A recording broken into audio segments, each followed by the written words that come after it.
النور خط كتابه أنسي لقاء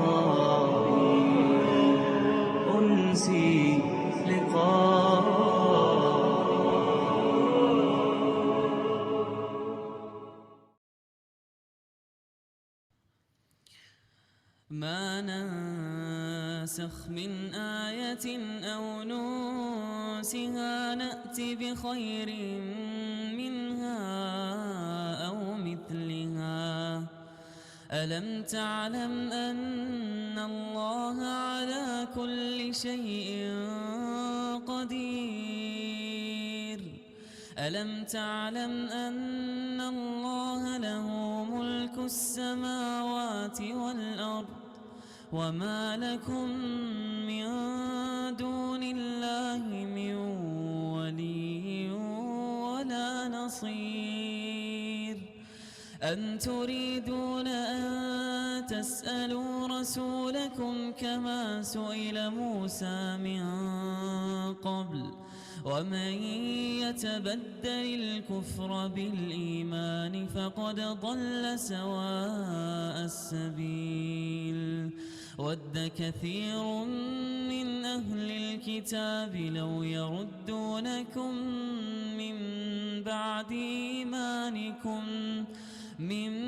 بعد إيمانكم كفارا حسدا من عند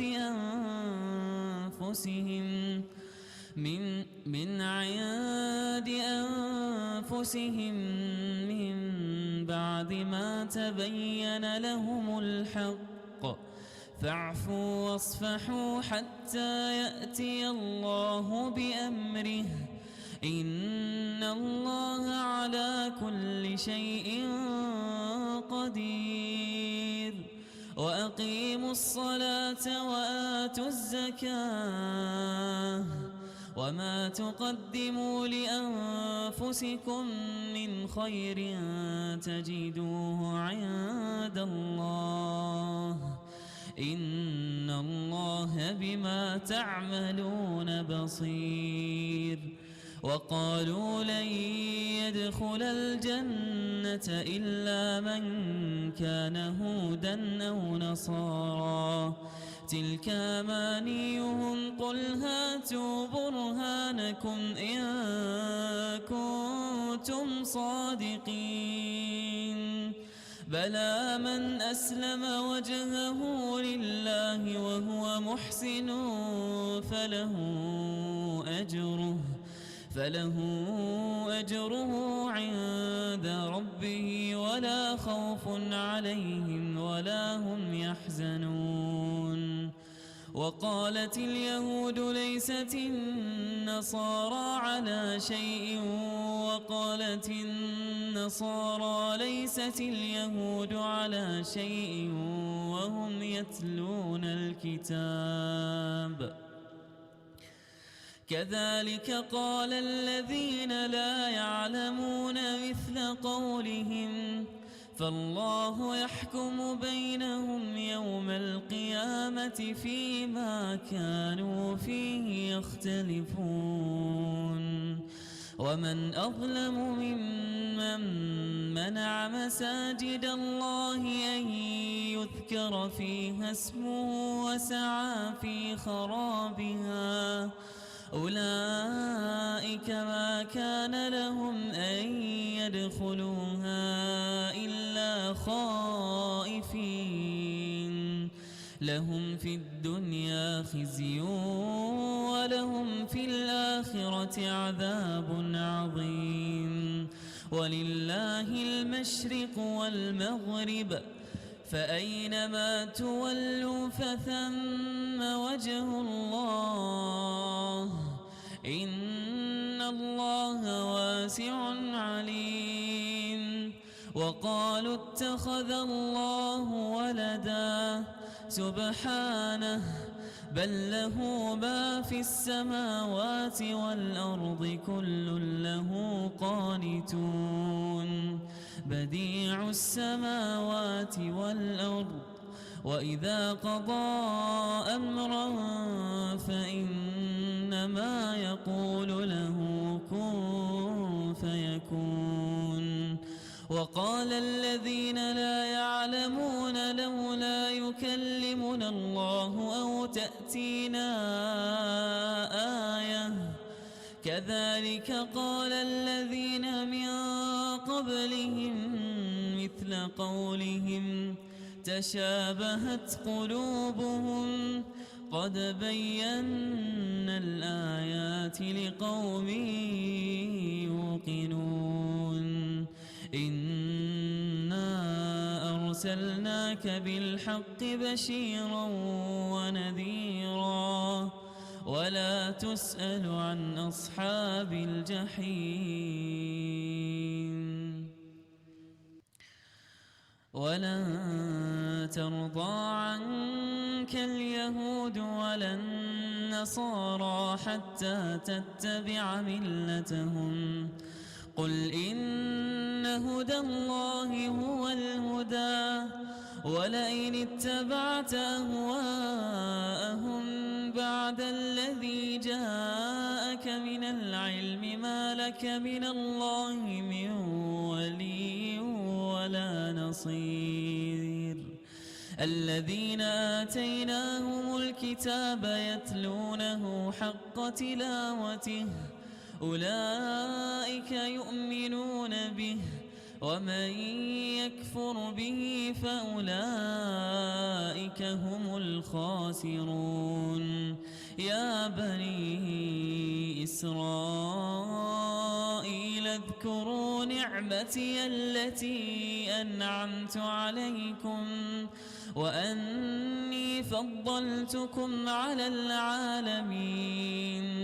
واتقوا يوما لا تجزي نفس عن نفس شيئا ولا يقبل منها عدل ولا تنفعها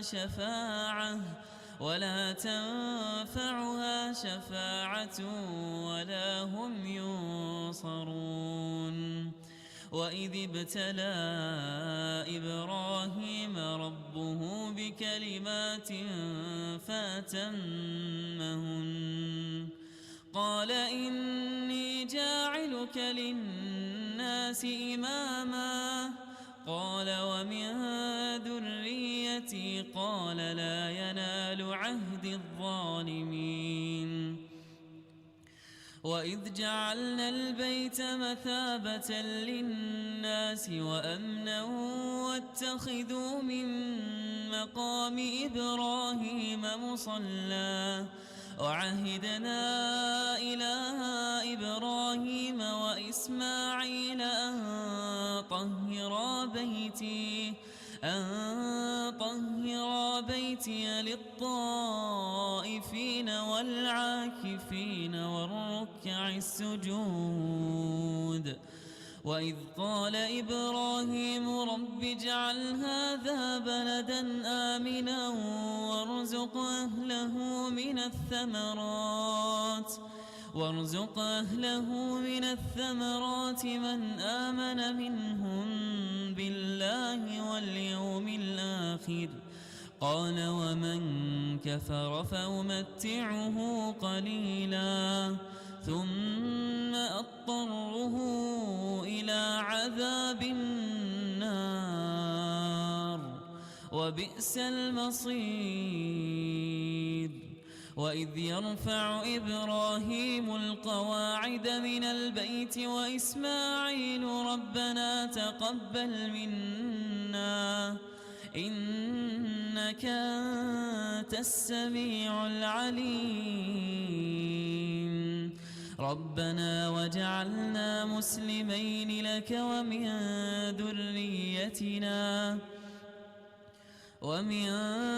ذريتنا أمة مسلمة لك